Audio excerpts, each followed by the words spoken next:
In this video, I want to share with you a very short TikTok video and also why this TikTok video motivated me to share with you about a book I'm currently reading, seemingly completely unrelated to the TikTok videos. This one by Brad S. Gregory called The Unintended Reformation, How a Religious Revolution Secularized Society. This is a marvelous book by a professor of early modern European history at the University of Notre Dame in America. He was previously a professor of history at Stanford University, a very distinguished academic. This is a marvelous book, as I say. But really, this TikTok video, only a minute, just over a minute long, I'm going to show it to you now, really triggered me. And it sent me back to the earlier chapters in this book. And I want to share some paragraphs from this book, which I think are directly connected to this video. So what's this video about? You can watch it now. The guy in the video is an American dude, Bill Nye. Bill Nye. He's not really known, I don't think, in Britain or Europe. In America, he's very, very famous. He is a science educator. He called himself a TV presenter, very famous in political circles, in science circles, talking about science. And he's an atheist. Boy, does this guy reject God. But in this short clip, he asks about the belief which his religious friends have that God can exist within space-time, that God exists within space-time. Presumably he means by that God exists in this universe. And given that God exists in this universe, he says, hey, Bill Nye, and science can provide better explanations for the phenomena of science, the universe that we see around us, than this God, this supernatural agent in the universe. That is not a credible explanation anymore because we have science. Now, this whole argument, this whole perspective is really common. And the author of this book, Brad Gregory, has a lot to say, really rooting this problem these atheists have, this misunderstanding about theology, misunderstanding about how God is understood in Islam, Christianity, and Judaism. He roots this back in the 13th century with a Scottish guy called John Duns Scotus, who was a Scottish Catholic priest. And he was one of the most influential philosophers / theologians of the High Middle Ages. And his contribution, or his break with tradition, the traditional view of God, proved absolutely influential and foundational for all subsequent understandings of God and science and metaphysics and so on. But I'll come to that in a minute. Please look at this TikTok video and then we'll talk about what's going on here. So here we go. Can a God exist in space-time? Well, according to all my friends who are deeply religious, yes. And that would be, the trouble with it is, it's hard to provide evidence for that. It's hard to provide evidence for a God that you can't see or detect. And then to draw conclusions about what that God, he or she, did based on phenomena that people on my side of it can explain without this supernatural influence. Is there a God or not that exists in space-time? But what I always ask myself and others is, what would you do differently? How would it change the way you live your life if you knew that there was no God, or if you knew that there was? What would you do differently? Would you start committing crimes? Would you stop committing crimes? Would you quit your regular job and help people everywhere as hard as you could, living a very modest life? Or would you try to accumulate as much wealth as possible without regard to others? Like, what would you do differently? For me, I wouldn't do anything differently. I just try to lead a good life, be responsible for my own actions, and leave the world better than I found it. Those are my goals. So I hope you enjoyed that. I'm not going to comment on everything he says. This guy, Bill Nye, N-Y-E is how his surname is spelled. You can look him up, Google him, lots of YouTube videos and TV appearances and whatever. So what am I going to say? Well, in this book by Professor Sam Gregory, which is absolutely extraordinary work. Please get it if you're interested in this sort of thing. On page 36, he briefly mentions the traditional understanding of God in Christianity. And this applies to Islam as well and Judaism. God conceived as utterly transcendent of the universe. He's behind, beyond, totally transcendent of the universe. He's not in the universe. He's not a being within space-time at all. He creates space-time by his pure will. He's not in any way dependent on anything external to himself.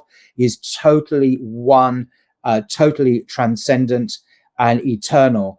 And he brings the universe, this contingent reality, into being. So he's not within the universe at all. He's not within our space-time as Bill Nye thinks that Christians claim. I presume he means Christians.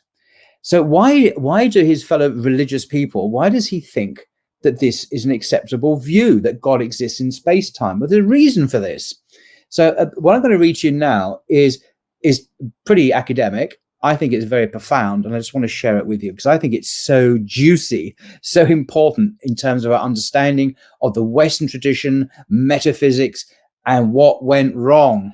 And this is coming from a writer, Gregory, who's actually a Catholic himself. He's not a Muslim, he's a Catholic academic.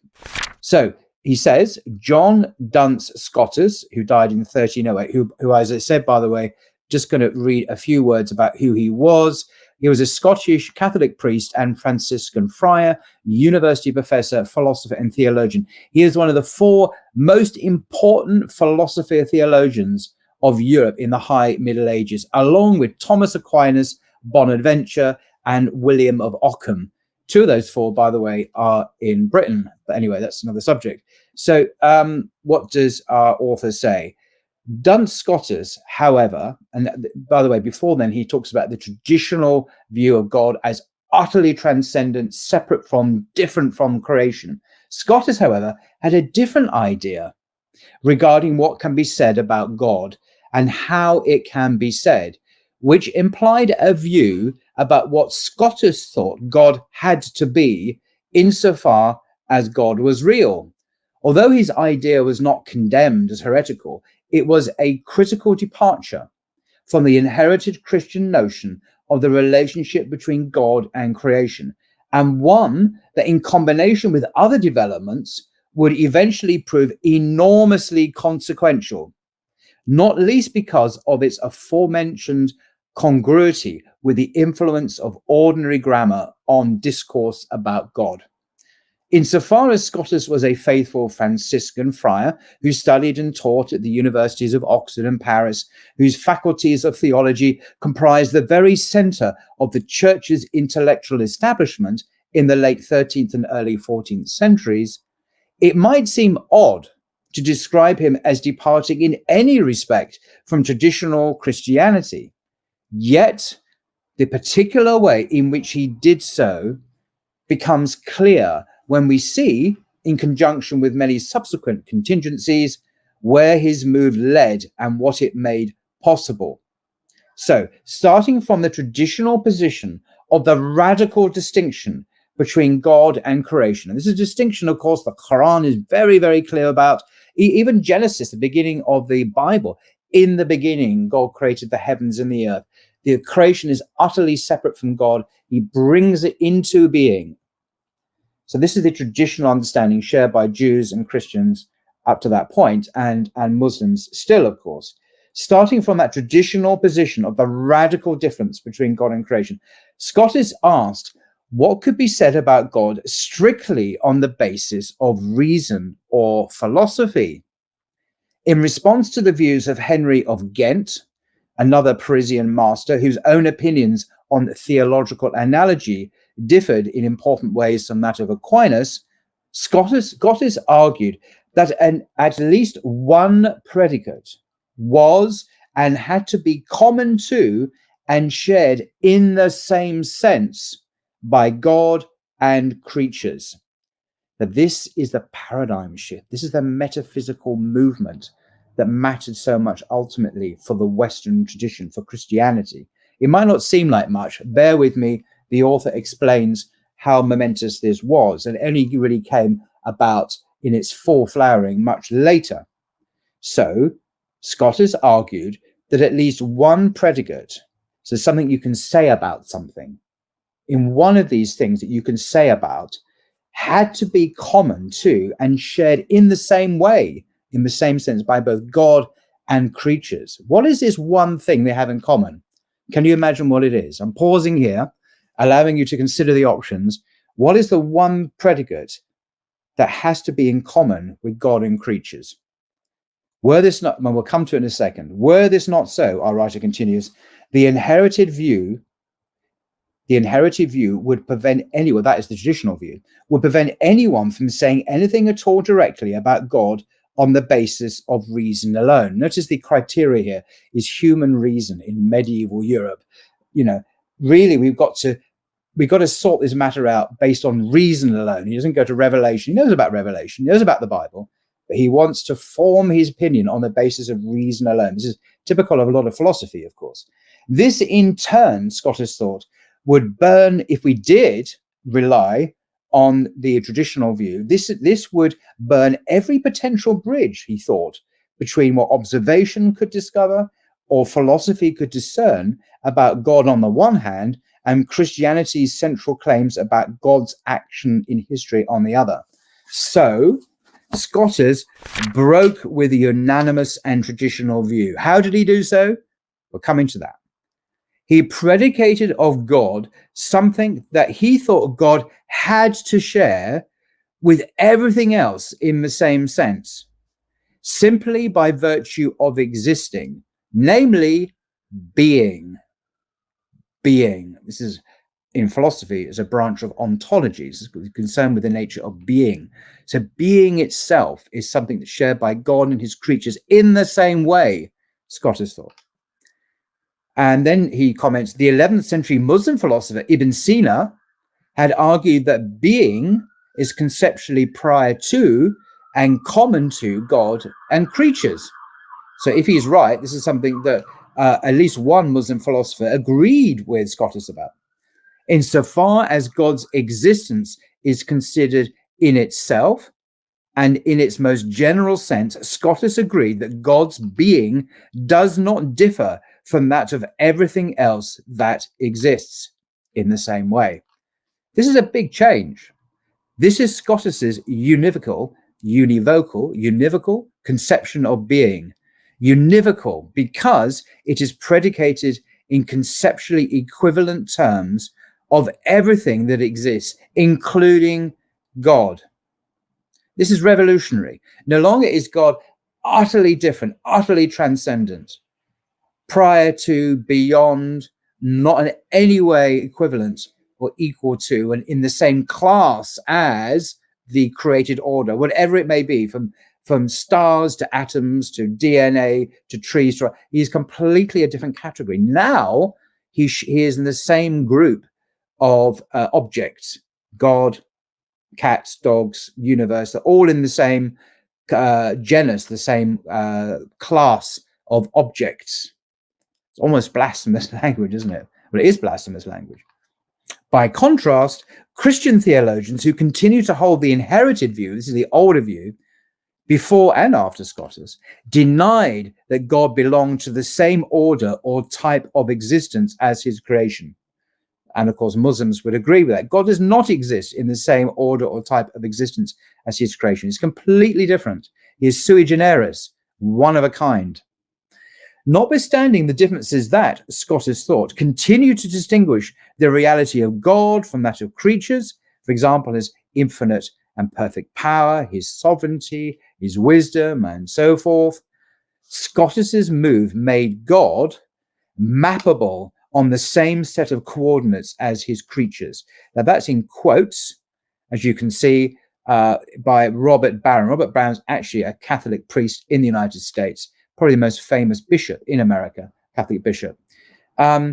So Bishop Barron says, Scott made God mappable on the same set of coordinates as creatures. He's on the same metaphysical level, ontological level. Extraordinary. It had the effect of moving the ironic quotation marks implicit in the traditional concept of God. According to Scotus, God does not exist. He exists. So as you can see, hopefully, on the screen, when you remove the quotation marks, he's not a special category, unique category. He exists, I exist, God exists, everything exists. It all shares that same property in the same way existence. Now, this matters, and we'll come to the consequences, the unintended consequences, in a second. But we're just mapping out now the fundamental philosophical and metaphysical paradigm shift that happened with Duns Scotus in Scotland, and how it affected everything afterwards in momentous, unintended, and unimaginable ways. So our author continues. In and of itself, Scotus's move need not have mattered much. After all, who cares? Just one dude in Scotland in the 14th century. But it belonged to the stratosphere of high intellectual culture and was shared only among a small number of educationally privileged male clerical elites. So again, very insignificant, you'd think. It was written in a language that only a tiny percentage of the population could understand, i.e. Latin, and it was transmitted only by means of hand-copied manuscripts among male teachers in friars' studia, and the three great universities at that time were Paris, Oxford, and Cambridge, with faculties of theology. And this was before the 1340s. The social, political, wider cultural, and economic impact of Scotus's ideas in the early 14th century, a tumultuous period for the church and for his Franciscan order, was nil. So the immediate impact was precisely zero. So why bother with it, he asks. Well, because history is the study of human change over time in all of its dimensions, not just the assessment of short-term influence viewed in social, political, cultural, or economic terms. Partly because of its relationship to default ideas about God, born of ordinary linguistic grammar, the unforeseen long-term influences of Scotus's move have been enormous, as will become clear not only in this, but also in later chapters. Just one more paragraph to go before we conclude. So our writer continues, by predicating being of God and creatures univocally, in other words, in the same way, in the same clear sense, Scotus brought both within the same conceptual framework. Back to Bill Nile again. God exists, he exists, we exist, he exists in space-time, we exist in space-time. We're all on the same plane, the same level, according to Scotus. This seems to be the implication, at least. However much God differs from creation, in other words, he's even stronger, even more powerful, even more infinite in knowledge, even more and more. It seems to be a question of degree, really, doesn't it, rather than a fundamental kind. However much God differs from creation, according to Scotus, the fact of his existence necessitates that he belongs to a more encompassing reality with creatures, one defined by being, conceived in its most abstract general sense. This would prove to be the first step, and here we have the kicker, the first step towards the eventual domestication of God's transcendence, a process in which the 17th century revolutions in philosophy and science would participate, not so much by way of dramatic departures as by improvising new parts on a stage that had been unexpectedly transformed by the doctrinal disagreements among Christians in the Reformation era. So I'm going to leave it there for the moment. But if we draw a trajectory from these very early days of Scotus, who domesticated, as he puts it, the domestication of God's transcendence. No longer is he so radically other, no longer is he so utterly transcendent and before and behind the universe eternally. He occupies the same metaphysical, he is being, we are being, he exists as a being, we exist as being on the same metaphysical level. God is reduced to the same level we are, and you see the eventual domestication of God's transcendence, where God becomes a being in space-time.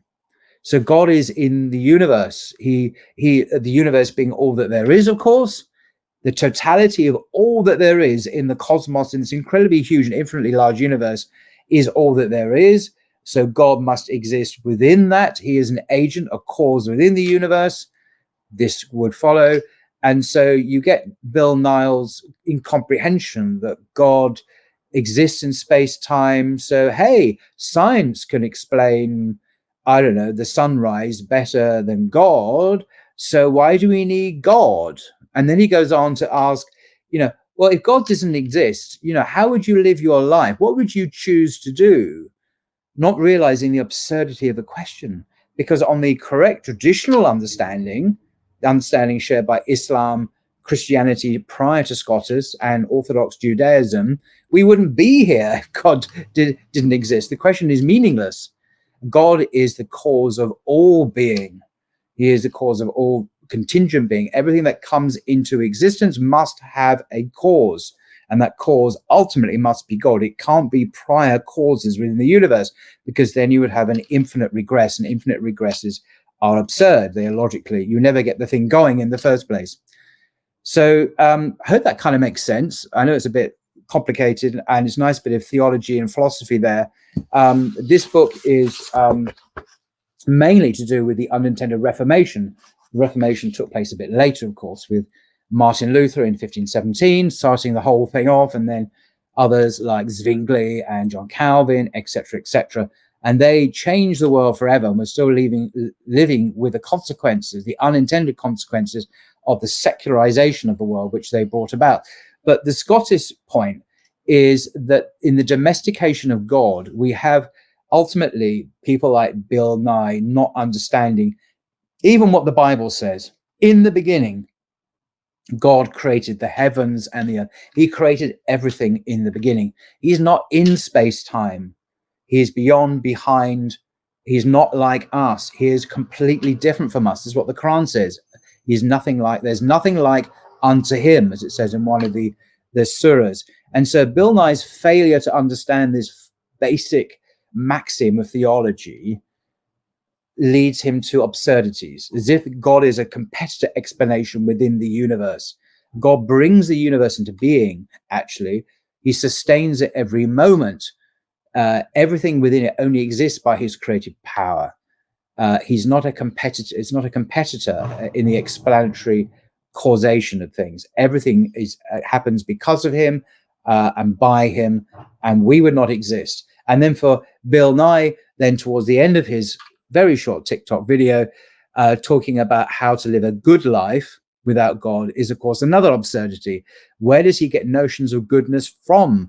If God doesn't exist, everything is possible, as Dostoevsky said, and everything is meaningless. There is no good and evil, right and wrong. In a universe without purpose, without creation, without teleology, without a transcendent cause and foundation to it, there is no meaning, obviously, and therefore he cannot talk about being good. What he's doing is he's relying on partly on the fitra, this innate sense, God-given sense, but also on inherited Christian tradition in the United States, which is still there in some parts of America, stronger, more strongly or less strongly, depending on the area, which has kind of become secularized, but it's still there on just underneath the surface, informing morality.